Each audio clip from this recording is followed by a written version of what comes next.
नीचे बैठ करके सत्संग के लिए एकत्रित हुए थे। आज धौम्य ऋषि ने पारिवारिक समस्याओं पर चर्चा करना प्रारंभ किया था। व्यक्ति इस दुनिया में यदि आता है तो परिवार के ही कारण आता है।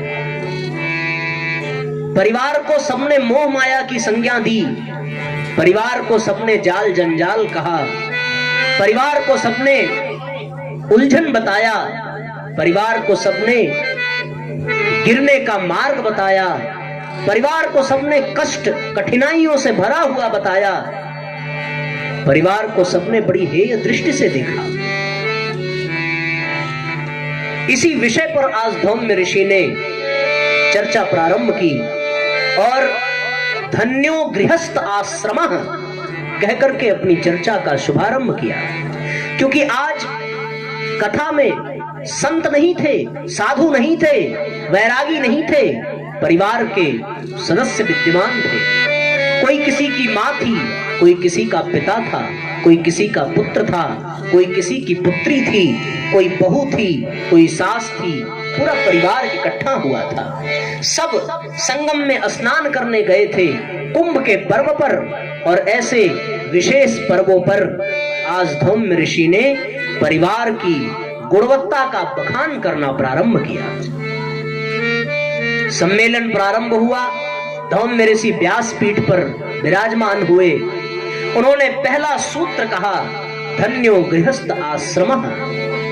सभी आश्रमों में 4 आश्रम हैं, ब्रह्मचर्य आश्रम, गृहस्थ आश्रम, वानप्रस्थ आश्रम, संन्यास आश्रम, और इन चारों में जो सर्वश्रेष्ठ है वो गृहस्थ आश्रम है। ऋषियों ने पूछा कि जिस परिवार को लोग जान जंजाल कहते हैं, जिस परिवार में क्लेश और कलह के कारण लोग बार बार घर छोड़कर वन में जाने की धमकी देते हैं, जिस परिवार में लोग बात बात पर संन्यास और वैराग्य ग्रहण करने की बात करते हैं, उसमें गृहस्थ आश्रम धन्य कैसे हो सकता है? किस आधार पर आपने गृहस्थ को धन्य बताया है? किस आधार पर आपने धन्य गृहस्थ आश्रम का सूत्र दिया है? महर्षि धौम्य ने बोलना प्रारंभ किया। जिज्ञासा को देखते हुए जिज्ञासा को शांत करने के लिए उन्होंने इस विषय पर प्रकाश डाला कि वास्तव में सन्यासी बन जाना, वानप्रस्थी बन जाना, संत बन जाना आसान है, लेकिन गृहस्थ धर्म में रह करके गृहस्थी का कठोरता से पालन करना सबसे कठिन कार्य है। व्यवहारिक भाषा में समझाया, हमारे बनारस में भी आजकल चारों तरफ रिंग रोड बन रहा है। इधर का तो बन गया है, उधर कछुआ वाला भी बन रहा है। तो रिंग रोड इसलिए बनाया जाता है कि शहर में न जाना पड़े, क्योंकि अंदर भीड़ भाड़ ज्यादा होगी और दूसरे किसी जिले में जाना हो तो शहर में प्रवेश किए बिना बाहर बाहर ही हम लोग निकल करके अपने लक्ष्य तक पहुंच सके। यात्रियों की सुविधा के लिए बाईपास बनाया गया, रिंग रोड बनाया गया। तो धौम्य ऋषि ने कहा कि संत बन जाना, सन्यासी बन जाने का अर्थ है बाईपास पर चलना, बिना किसी झंझट के आप अपने लक्ष्य तक पहुंच जाएंगे। लेकिन गृहस्थ धर्म का अर्थ ये हो गया कि शहर के बीच से होकर के अपना मार्ग तय करना, क्योंकि शहर के बीच से होकर के जब आप जाएंगे तभी तो आपको काम, क्रोध, लोभ आदि शत्रुओं का सामना करना पड़ेगा, और जब उनके सामना करने पर आप विजय प्राप्त करेंगे तो ही आप अपने गृहस्थ को धन्य बना सकते हैं। और ऐसा करने वाला ही गृहस्थी सबसे बड़ा तपस्वी कहा जाता है। यदि आप बाईपास पर चले जाए, वहां न कहीं ब्रेकर है, न कहीं ब्रेक लगाना, न कहीं कोई मिलने वाला, न कहीं चाय की दुकान, गाड़ी बढ़ती चली जा रही है। लेकिन जब आप शहर के बीच से गुजरेंगे तो 10 जगह आपको ब्रेक लगाना पड़ेगा, 10 जगह आपको रुकना पड़ेगा। कहीं चाय पीने रुकेंगे, कहीं सामान खरीदने रुकेंगे। जब आप रुकेंगे, ठहरेंगे तो आपको लोग मिलेंगे, लोगों से आप बात करेंगे। बात करते समय आपके मन में तरह तरह के भाव उत्पन्न होंगे। कभी आप क्रोध करेंगे, कभी आप मस्ती करेंगे। पर इस व्यवहारिक जीवन में जो अपने मन और अपने विचार और अपनी भावनाओं का संतुलन बनाए रखे और अपने लक्ष्य को आगे बढ़ता चला जाए, वही गृहस्थी संतों से, सन्यासियों से भी बड़ा तपस्वी कहलाता है। चारों आश्रम से बढ़ करके गृहस्थ आश्रम कहलाता है, गृहस्थ आश्रम कहलाता है, गृहस्थ आश्रम कहलाता है। यदि है परिवार सुसंस्कृत तो, यदि है परिवार सुसंस्कृत तो परिवार स्वर्ग बन जाता है। यदि है परिवार सुसंस्कृत तो परिवार स्वर्ग बन जाता है। यदि है परिवार सुसंस्कृत तो परिवार स्वर्ग बन जाता है। वेद शास्त्र उपनिषद सभी इसकी महिमा को गाते हैं, इसकी महिमा को गाते हैं, इसकी महिमा को गाते हैं। है धन्य गृहस्थ आश्रम कहकर, है धन्य गृहस्थ आश्रम कहकर इसे से अपनाते हैं। है धन्य गृहस्थ आश्रम कहकर उसे देव से अपनाते हैं। है धन्य गृहस्थ आश्रम कहकर इसे देव से अपनाते हैं। तो सब मिला करके इस दृष्टि से देखने पर गृहस्थ आश्रम वास्तव में सबसे कठिन और सबसे श्रेष्ठ माना जाना चाहिए। एक महापुरुष थे, वो बार बार ऐसा कहते थे, भैया कि अपना जो ये साधु संत न होते तो फिर इन गृहस्थियों को दीक्षा कौन देता, ज्ञान कौन देता, शिक्षा कौन देता, इनको दिशा कौन देता, ये अपने जीवन को धन्य कैसे बनाते। ये हम महापुरुषों की कृपा है, हम साधु संतों की कृपा है कि इन गृहस्थियों के जीवन में थोड़ा अध्यात्म है, थोड़ा भक्ति भाव है, थोड़ी उपासना है, थोड़ा उपवास है, थोड़ा उपनिषद है। तो संतों के बीच में ये चर्चा चली रही थी कि एक उसमें और संत बैठे थे, बोले ये आप अपने मुंह से कह रहे हैं, ये अच्छा नहीं लग रहा है। यदि ये बात कोई गृहस्थ कहे कि आप साधु सन्यासियों की हम सब पर बड़ी कृपा है, तो ये थोड़ा व्यवहारिक जान पड़ता है। पर आप अपनी बिरादरी की खुद ही तारीफ करें, ये थोड़ा अच्छा नहीं लगता। लेकिन वो अपनी बात पर अडिग थे, अपने बात पर अटल थे और बार बार ये कह रहे थे कि भैया देखो जरा कौन महापुरुष शंख बजा रहे हैं, इनसे निवेदन करो कि हम लोग थोड़ा महत्वपूर्ण काम कर रहे हैं। अब हमें अगर कुत्ते की भाषा समझ में आती ना तो हम खुद ही कह लेते, लेकिन अब ये पता नहीं क्या कह रहा है और पता नहीं हमारी बात समझेगा भी कि नहीं समझेगा, है ना। तो इसलिए थोड़ी बातचीत हम कर नहीं पाते इन लोग से। पर आपके परिचित होंगे तो आप जरा मना करो इनको। हाँ, तो मैं क्या कह रहा था, वैसे हम समझते हैं कि हम लोगों को इनकी भाषा सीखना आवश्यक है।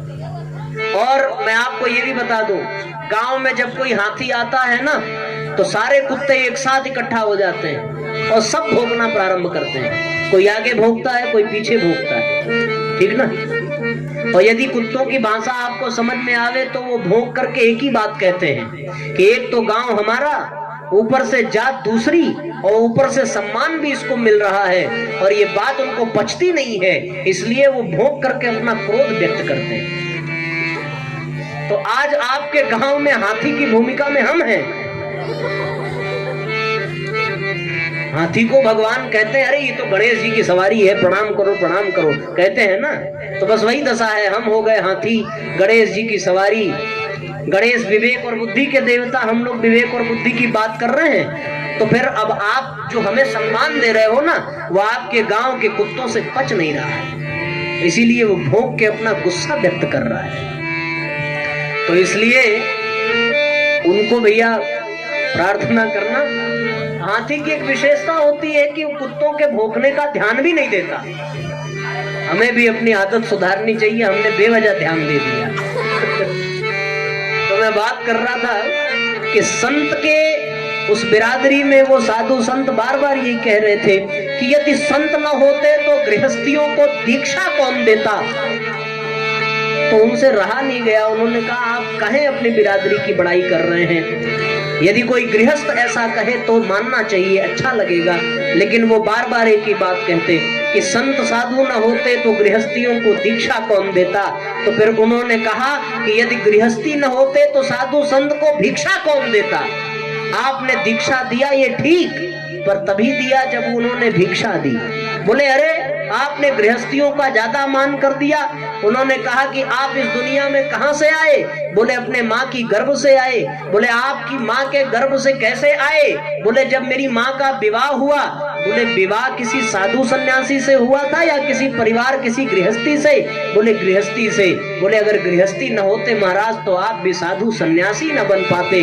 इसलिए ये ठीक है कि साधु सन्यासियों ने दीक्षा दी है, पर भिक्षा देकर के पालने पोसने का काम तो गृहस्थियों ने ही किया है। इसलिए भैया गृहस्थ आश्रम बहुत श्रेष्ठ माना गया। गृहस्थ आश्रम की बात यह है कि यदि गृहस्थ आश्रम न होता तो कौशल्या के गर्भ से कभी राम का, लक्ष्मण, भरत, शत्रुघ्न आदि राजकुमारों का जन्म न होता। यदि गृहस्थ आश्रम न होता तो सीता कभी लौकुश को इस धरती पर वरदान के रूप में प्रदान न करती। यदि गृहस्थ आश्रम न होता तो ध्रुव और प्रहलाद की कथा हमारे बीच में न होती। यदि गृहस्थ आश्रम न होता तो शहीद भगत सिंह और चंद्रशेखर आजाद जैसे महापुरुष न होते। और साथियों यदि गृहस्थ आश्रम न होता तो हम और आप भी इस दुनिया में न आए होते। इसलिए साथियों कि समस्त आश्रमों में गृहस्थ आश्रम ही श्रेष्ठ आश्रम माना गया है। ये परिवार व्यवस्था ही भारत की एकता का, सुदृढ़ता का मुख्य कारण है। आप विदेशों में जाकर के देखें, वहां परिवार व्यवस्था नहीं है। वहां कोई किसी को भी अपनी पत्नी बना लेता है, कोई किसी को भी अपना जीवन साथी बना लेता है, और जब तक चाहे तब तक बना लेता है। मैं आपको ये सत्य बात बता रहा हूं, हमारा एक देश है, नाम तो हमें याद नहीं है, उनमें जब विवाह की परंपरा होती है तो बियर पीने के बाद शीशे की, कांच की ग्लास तोड़ी जाती है, और कांच की ग्लास टूटने पर उस कांच के ग्लास के जितने टुकड़े होते हैं उतने ही वर्षों तक वो पति पत्नी साथ रहते हैं। उसके बाद वो फिर से दूसरी शादी कर देते हैं। ये भारत में ही परिवार व्यवस्था है। और भारत में जो धार्मिकता है, भारत की जो संस्कृति है, भारत की जो विशेषता है, वो सिर्फ इसी परिवार व्यवस्था के कारण है। यदि भारत में परिवार की व्यवस्था न होती तो यहाँ नर रत्नों की खान न पैदा होती, और यहाँ पर न कभी महापुरुष जन्म लेते, न कभी यहाँ पर ऋषि महर्षि इस दुनिया में आते, ना ही भगवान के बार बार इस धरती पर अवतार होते। कई लोग हमसे बार बार पूछा करते हैं कि भैया जितने अवतार आप अपने भागवत में गिनाते हो वो सब भारत में ही क्यों हुए, विदेशों में भगवान क्यों नहीं जन्म लेते, क्या विदेशों में पाप नहीं होता क्या, और भारत में ही जन्म हुआ तो इसका मतलब सबसे अधिक पाप भारत में ही हो रहा है। हमने उनसे एक ही बात कही कि भैया पाप पुण्य की तो बात अलग है, लेकिन भगवान उसी घर में जन्म लेता है जिस घर में मर्यादा हो, जिस घर में धर्म हो, और जिस घर में गृहस्थ आश्रम को निभाने वाले तपस्वी हो। विदेशों में ऐसा कोई परिवार नहीं है जो गृहस्थ धर्म का पालन करता हो। सारी मर्यादाएं, सारे धर्म और सारे अनुशासन गृहस्थ के सिर्फ और सिर्फ भारत में ही देखने को मिलते हैं। इसलिए भगवान भी बार बार भारत में ही जन्म लेता है, और जन्म भले भारत में ले, फिर भगवान विदेशों तक की यात्रा करता है और विदेशियों के पाप को भी मिटा देता है। ये जान लेना, जन्म हुआ था भारत में राम का, पर तहलका मची श्रीलंका तक। हुआ कि नहीं हुआ? जान लो, भगवान बुद्ध भारत में ही जन्मे थे, पर न जाने कितने देशों में बुद्ध के अनुयायी गए और बौद्ध धर्म का प्रतिपादन किया। परम पूज्य गुरुदेव भारत में ही जन्मे, पर आज 86 देशों में गायत्री परिवार सक्रिय है और युग परिवर्तन के स्वप्न को साकार करता हुआ नजर आ रहा है। इसलिए साथियों गृहस्थ आश्रम बहुत महत्वपूर्ण है।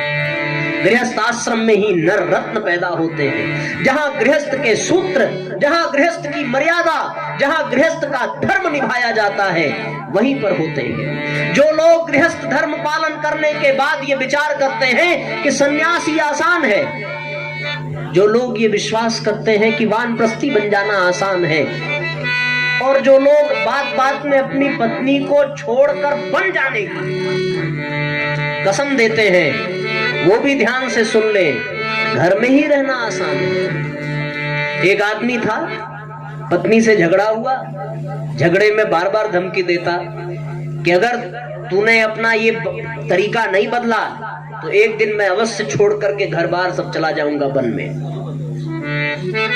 बार बार ये धमकी देता। पत्नी बेचारी ऊब गई, परेशान हो गई अपने गुरु के पास, कहने लगी गुरुदेव हर बात में धमकी, जब कोई बात हो जाए बिना गलती के गलती निकालना और बार बार ये कह देना कि हम चले जाएंगे जंगल छोड़ छाड़ करके साधु बन जाएंगे। गुरुजी मुस्कुराए, कहने लगे जाएगा कहां, बेचारा आएगा तो यही, अब की बार कहे तो तू कह देना कि जाओ साधु बन जाओ। झगड़ा हुआ, पत्नी से जोर से डांटा कि मैं घर छोड़ करके जा रहा हूं। पत्नी मुस्कुराई, बोली महाराज जाइए। आश्चर्य हुआ कि जो कल तक मना कर रही थी अब दाल में कुछ काला है, कैसे अचानक ये कहने लगी चले जाइए। फिर से पीछे मुड़ करके कहने लगा मैं जा रहा हूं। पत्नी बोली जा ना। फिर पूछा जाऊं? और पत्नी ने बेलना उठाया और जो दौड़ाया कि आदमी भागते बना। घर से निकला, निकल करके बाहर सोचने लगा अब जाऊं कहां, जाऊं कहां तजी चरण तुम्हारे। पत्नी की आश्रय में रह करके जीवन बीत रहा था, घर से निकल गया, याद आई गुरु की, गुरु के आश्रम की, गया गुरु जी के पास। गुरुदेव मैंने घर छोड़ दिया, सारी दुनियादारी छोड़ दी, अब मैं साधु बनना चाहता हूँ, अब मैं अध्यात्म के पथ पर चलना चाहता हूँ, अब मुझे दीक्षा दीजिए। गुरुजी मुस्कुराए, बोले बाप बेटा वाह, बाप बेटा वाह, स्वागत है तुम्हारा, मैं तो इंतजार कर रहा था कि तू आवे और घर संसार के मोह माया के जाल जंजाल को छोड़कर आ जा। तू आ गया, तेरा स्वागत है, मुझे तुझसे बड़ी उम्मीद थी, तेरे जैसा ही शिष्य मुझे चाहिए था। गुरु ने खूब लंबी लंबी हाँकी, शिष्य फूल करके 2 गुना हो गया। गुरु ने कहा मुहूर्त है, कल प्रातः, कल शाम को 3 बजे तुझे दीक्षा संस्कार कराया जाएगा। मुहूर्त निकला है, तैयार हो गया। गुरुजी ने कहा भैया सोने का समय हो गया है, चलो सो। जनाब आश्रम में एक स्थान पर विश्राम करने के लिए लेटे। अब जैसे ही लेटे वैसे घर की याद आई। घर पे तो बढ़िया गद्दे का बिस्तर मिलता था, पर यहाँ तो जमीन पर लेटना हुआ। अब पत्नी की याद आती। सोते समय पत्नी सिर पे तेल रखती थी, आज कोई तेल रखने वाला नहीं है। तन अवश्य वन में है, पर मन हमेशा घर में लगा हुआ है। किसी तरीके से आंख लगी, आंख लगते ही, चूंकि आश्रम वन में होता है, वन में घास फूस होते हैं, तो माखी मच्छर भी होंगे। वो लोग भी आए, उनको भी बढ़िया स्वादिष्ट रक्त मिला। ऐसा शहरी आदमी कहाँ कभी वन में आता है। मजेदार आइटम उन लोगों को मिला, मच्छरों को, और मच्छरों ने अपना कार्यक्रम प्रारंभ किया। शुरुआत पैर से की, पैर से लेकर के मस्तक तक चूमना चाटना मच्छरों का शुभारंभ हुआ। भैया हमारे नींद से उठ करके बैठे, कभी यहाँ मारे कभी यहाँ मारे। जीवन और उनकी रात्रि मारते पीटते बीत गई। भोर में कुछ माहौल बना सोने का, 2:30 बजे नींद लगी, तब तक 3 बजे आश्रम की घंटी बजी। गुरु ने लात मार करके उठा दिया कि शिष्य बनने आए हो, ऐसे थोड़ी बन पाओगे। वहां उठते ही बिस्तर पर चाय का प्याला मिलता था, यहाँ गुरु की गाली मिली। उठ करके जनाब स्नान के लिए जब आगे बढ़े तो पता चला कि यहाँ न गीजर है न गर्म पानी है, नदी में नहाना है, ठंड के मारे दम टूट रहा है। किसी तरह स्नान करने के बाद भोजन और नाश्ते की व्यवस्था का मन हुआ तो पता चला जब तक दीक्षा ले नहीं सकते तब तक उपवास रखना पड़ेगा। हे राम, हे भगवान, कहाँ मैं चला आया। बार बार पत्नी की याद आती थी कि अगर वो ऐसा होता, मैं छोड़ कर ना आया होता तो इतने बड़े सुख से वंचित न होता।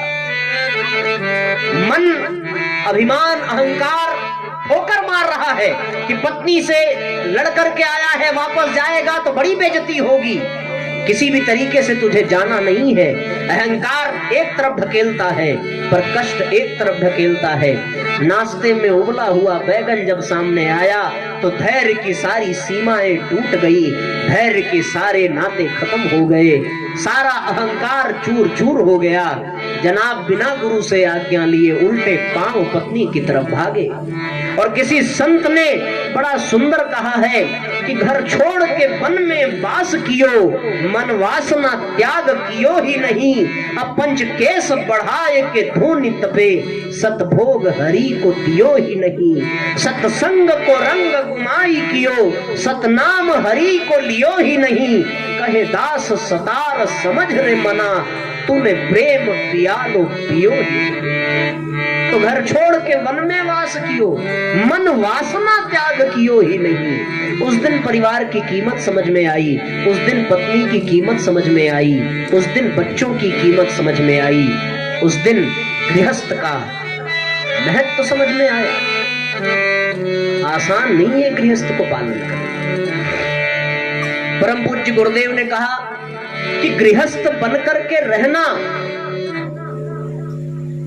जैसे हम लोग रहते हैं ऐसा नहीं है।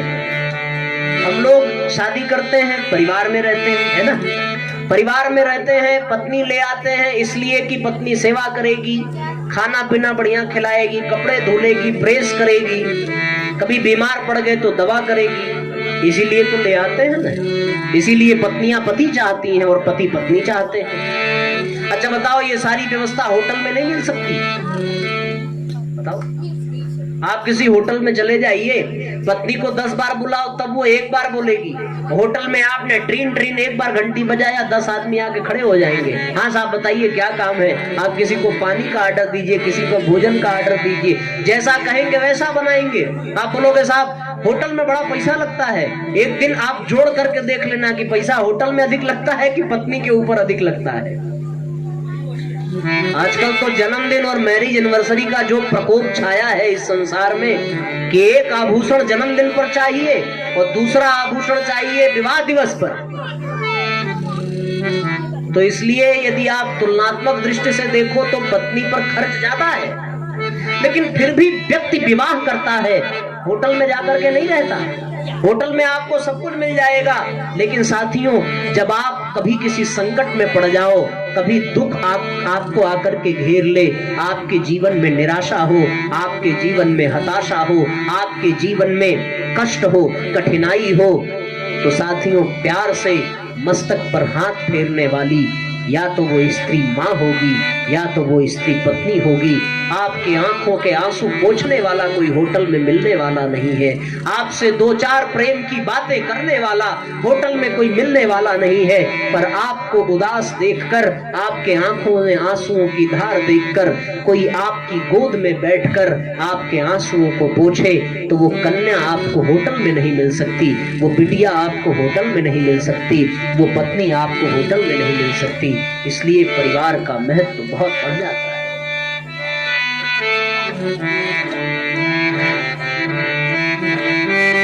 पत्नी नौकरानी नहीं होती, पत्नी सेविका नहीं होती, पत्नी अर्धांगिनी होती है। एक आदमी बीमार पड़ा और बीमार पड़ जाने के कारण भैया जैसे ही उसकी तबीयत खराब हुई, उसकी पत्नी उसके लिए उसकी मां बन गई। रात भर तेल से मालिश करती रही, रात भर दवाइयां देती रही। और साथियों उस दिन उस व्यक्ति को एहसास हुआ कि जब मेरी पत्नी बीमार हुई थी तब तो न हमने उसकी तेल से मालिश की, न उसको दवाएं खिलाई, न अपने हाथ से भोजन कराया। इसलिए साथियों साथ साथ रहना परिवार का नहीं महत्व है, साथ साथ रहना, पास पास रहना गृहस्थ नहीं है, मिलजुल कर रहना गृहस्थ है। एक दूसरे के आत्मा को अपनी आत्मा में स्वीकार कर लेना गृहस्थ है।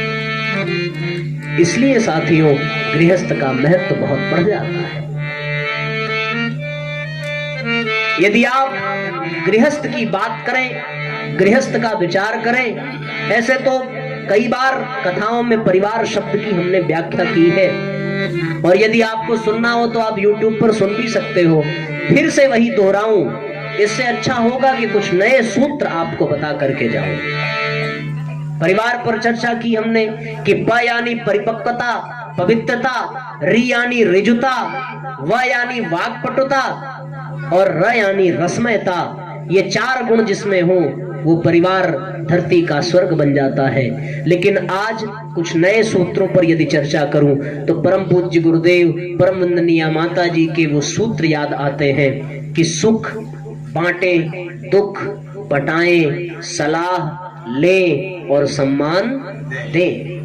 ये 4 सूत्र ऐसे हैं साथियों, यदि हमने इन 4 सूत्रों को अपने जीवन में स्थान दिया तो फिर हम परिवार के महत्व को, परिवार के अस्तित्व को और परिवार का पूर्ण लाभ प्राप्त कर सकते हैं। अपने गृहस्थ को तपोवन बना सकते हैं, अपने गृहस्थ को धन्य बना सकते हैं।